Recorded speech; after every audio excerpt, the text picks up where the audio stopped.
बिस्मिल्लाहिर्रहमानिर्रहीम। सूरह रहमान। रुकु नंबर 1। पाझारे अल्लाह क़ुरान सेखारियो, माण्हू खे पैदा कयाईं, उनखे पधिरो ॻाल्हाइणु सेखारियाईं।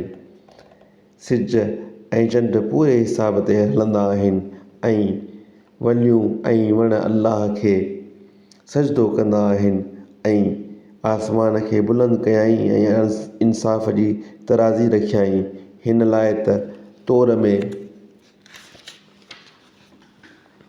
हद खां न लंघो ऐं इंसाफ़ सां पूरो तोड़ींदा रहो ऐं तौर में खोट न करियो।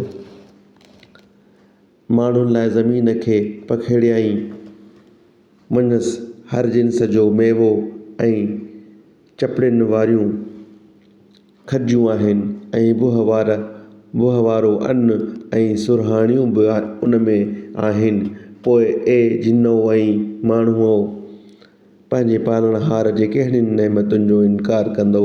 माण्हूअ खे ठिकर जहिड़े वॼंदड़ मिटीअ मां बणायईं ऐं जिन खे बाहि जे उलांभे मां बणायईं।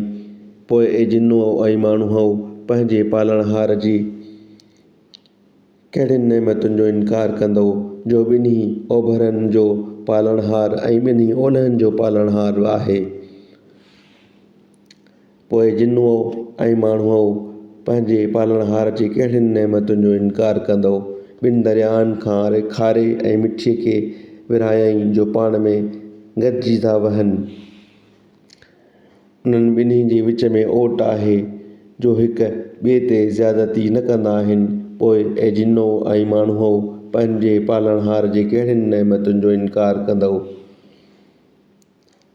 उन्हनि ॿिन्हिनि मां मोती ऐं मरजान निकिरंदा आहिनि। पोइ ए जिन्नो ऐं माण्हूओ, पंहिंजे पालणहार जे कहिड़ियुनि नेमतुनि जो इनकार कंदो ऐं समुंड में हलंदड़ जहाज़ सिढ़ खयल जबलनि वांगुरु ऊचा अल्लाह जा आहिनि। पोइ ए जिन्नो ऐं माण्हूओ, पंहिंजे पालणहार जे कहिड़ियुनि नेमतुनि जो इनकार कंदो।